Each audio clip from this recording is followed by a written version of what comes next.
Gonna go ahead and get it started. This is the Sound of the Beast podcast, episode 1.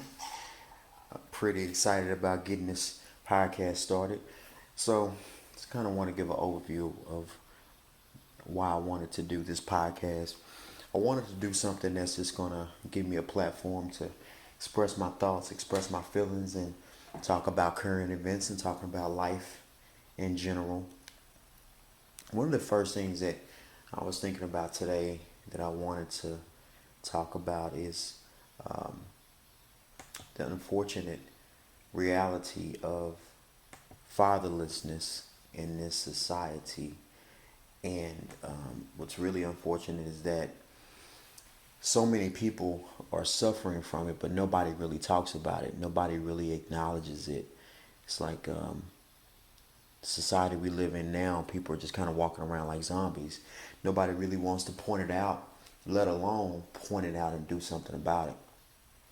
And at this point, I don't know what can really be done about it because there's so many kids that have been born out of wedlock, that's been born and have no relationship with their fathers, and it affects them throughout their lives, and that's the reality. And speaking from my own experience from growing up without a father, it's something that weighs with you. It stays with you. It never leaves. You just have to continue to move on and evolve and get past it, even though it's still there, and even though it still affects how you think and how you act and how you interact and what kind of father that you are. Because no matter how great of a father that I want to be or attempt to be, there's still a hole that's missing because of not having that relationship with my father. Because there's still the reality that's there that this man that was my father walked away and didn't give a shit about me.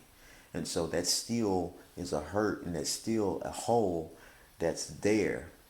And there's so many kids that's growing up that turn into adults, both men and women, that are just kind of lost. And unfortunately, I think it affects men a little bit more. And the reason why I say that is because there's a lot of men walking around that don't know how to be men. They don't know how to be a man. They don't know what that means. So they're not really walking in any kind of manhood because one, a lot of times they didn't have a fatherly figure. Two, they probably didn't have a relationship with their father at all. And then they've continued to um, evolve through the natural state of being a man, but mentally it never connected or not enough for them to walk in integrity, uh, hard work, dedication, loyalty, honesty, the different things that come along with having that fatherly figure around. You never have it because it's never been instilled in you. There's a certain level of wisdom that you never get because you didn't have that relationship or because the man that created you wasn't there to give you the guidance and the wisdom that you needed. So a lot of men are making mistakes or making emotional decisions or making irrational decisions because they didn't really have the guidance. And so the unfortunate reality of that is that once you reach 18, once you reach quote unquote manhood, you still are responsible for your uh, reality. You're still responsible for your mistakes. You're still responsible for your choices, regardless of the lack thereof, lack of direction, lack of wisdom, lack of integrity, lack of honesty that may not have been instilled in you. You're still responsible for those wrong turns, for those poor decisions, for those emotional decisions, for those irrational decisions. And so the cycle continues. So that's why it's a lot of men that grow up without having a father figure, without having their father around present to instill those values. And so they go up creating the same cycle because unless you have um, an outstanding mother who can kind of fill in those voids, or unless you have an internal spirit that's inside of you to not go with the flow and not go with the other societal norms which aren't healthy.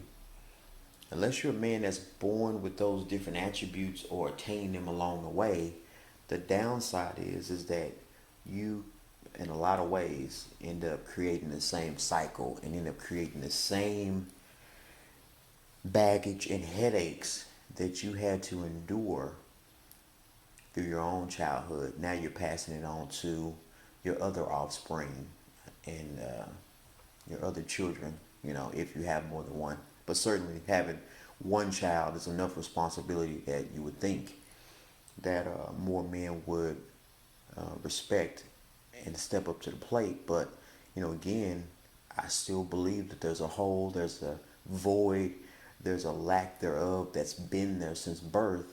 And if you don't feel that before you step into quote unquote manhood, it's easy for that void to get bigger because you just created another void for somebody else because you don't have those attributes of loyalty and trust and commitment and honesty and hard work, commitment, because those things weren't instilled in you and taught to you and wisdom wasn't instilled. You just create the same cycle. And then on the flip side, when it comes to emotional and irrational decisions, that's why it's easy for a lot of men to get themselves caught up in drugs and gangs and violence because one, there's that void, there's that lack of direction, there's a lack of guidance, but then there's not the that wisdom that's needed. There's not that discipline that's there. So it's easy to want to go and rob somebody at gunpoint. It's easy to get into a minor escalation, a minor altercation, and then for it to escalate to where guns are pulled and people are dead over a minor scuffle that could have been avoided. Emotional and irrational decisions that change the trajectory of people's lives. And by the time those unfortunate choices are made, you have to deal with the reality of your choices and have to deal with the consequences of those choices. And so, again, I think that there's just so many young men in particular. And I know women have their own issues when they grew up without having a fatherly figure and having a relationship with their father. But I think the men have that burden a little bit heavier because you don't have that role model, that idol, that fatherly figure to look up to and to mold yourself after. So who are you molding yourself after when you don't have that there? And it's really sad and it's really unfortunate. Um, and it's just crazy looking at the statistics that 72% of children, of black children, are born out of wedlock, which says that it's a lot of one night stands, it's a lot of friends with benefits, it's a lot of drunk after the club, and I also believe that it's a lot harder for men to be invested in children that weren't made out of love. And that's not to excuse it. That's not to say that you shouldn't be there for your child or your children or that you should get a free pass. But I do believe that men that have children from loving, committed relationships tend to have more love and commitment for those children and tend to work harder to want to be involved and be consistently involved in their lives. Um, and it's real sad, but unfortunately, I don't see how things will really change because I think society now says that there's no incentive for you to get married, there's no incentive for you to stay married, and there's no incentive or you protecting yourself from having children out of wedlock. Because I do believe that if children are had in a loving, committed relationship, preferably wedlock, you tend to have better relationships with those children, regardless of if the relationship ends. But, you know, the year's 2020, and I don't see it necessarily changing. I believe that anything's possible, but I think that there's a comfort level that people have nowadays, in both men and women, of living separately, of raising kids separately, and also just not being around, and particularly for the men. I think it's too much of a comfort level that men have in this society to just say, well, I won't be around. Society says it's okay for the mom to do everything and to be the sole parent, so I'll just live my life doing whatever. And I think it's real sad because nobody wins. And that's the other thing that I wanted to touch on and be very honest about. Nobody wins. Nobody wins when children are being raised in two different households and the mom or the dad are both separated, going from one relationship to the other, and there's no consistency when it comes to the parenting of that child. The mom don't necessarily win unless maybe she finds love again or finds that soulmate or that commitment. The dad doesn't win because he's not actively around his child, regardless of how much he wants to be or not. And the children don't win because unless the dad is consistently dedicated to being in the child or the children's lives, they're certainly not going to win having that void. And if they're being raised without having that equally yoked parenthood, then there's that void that's certainly there, and it's hard for it to be repaired. So, you know, um, that's just kind of my thoughts on that. I will touch more on this topic in the future because I would love to speak to other individuals that have experienced living this life without both parents actively in their lives. And so the more you talk to people and the more you hear their experiences, the more they really open up about it, you realize is that a lot of us is walking around like zombies, knowing that the hurt is there, knowing that the effects is there, but because everybody or the majority is all going through the same symptoms or the same situations, nobody really stops to say, hey, there has to be a better life. There has to be a better way than this. I think everybody gets more comfortable in the zombie like mind state. Well, I'm not the only one. Well, you're going through it too. Well, that's the story that we're used to, and nobody really wants to change it or to improve it. But, that's life. The other thing I wanted to touch on, which is pretty interesting, with being the start of the year and seeing how everything is going on with the potential of World War III. So apparently Trump ordered the attack on the Iranian diplomat or dictator or whoever that they want to call him. They're saying that this guy was a pretty bad guy in Iran. They said he was one of the worst guys on the planet. He was the number one bad guy in the world. Yada yada yada. And I just find it very interesting. Also, let me say this. I'm not really big into politics. I really don't put a whole lot of value in presidents because I don't believe that one president, whether it's conservative or liberal, is going to do a whole lot to change everyday lives of everyday Americans. I just don't believe that. Now, with that being said, I do find it very ironic the political games that take place because it was only a few weeks ago that President Trump was going through and eventually got impeached right before the holidays. That it was officially done. One of only 3 presidents has ever been impeached. Now, with that being said, it's very ironic that these things have lined up. So let me go back to the impeachment part first. So, and before I even jump on that, let me say this. I don't have a dog in the fight because I'm not pro-Trump and I'm not against Trump. I believe he's just like all of the presidents. He may have had more money, he may have more ego, less ego, and he may have more brash about himself, the way he acts and the way he carries on Twitter and in the media.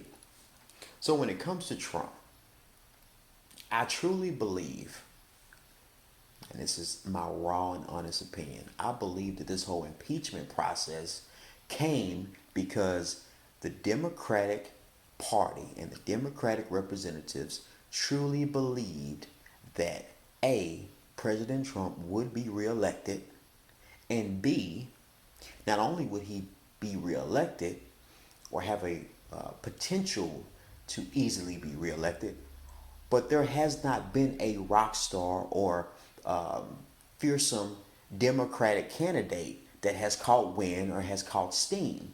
So, for instance, when Barack Obama was building momentum and building steam, even though Hillary Clinton was kind of the quote unquote going to be the Democratic representative for president, Barack Obama continued to build momentum. He continued to build steam to the point where he took away all of Hillary Clinton's shine, which is why he ultimately won because he had a rock star persona. He was very relatable. He was he had all the manners, the demeanor, the etiquette that it took, as well as the charisma that a Hillary Clinton didn't have. So I think people realized as time moved on, regardless of who the Republican opposition was going to be, Barack Obama had a damn good chance, very good chance of winning, which he ultimately did. Fast forward now to 2020, I believe the Democratic Party does not have a Barack Obama type candidate.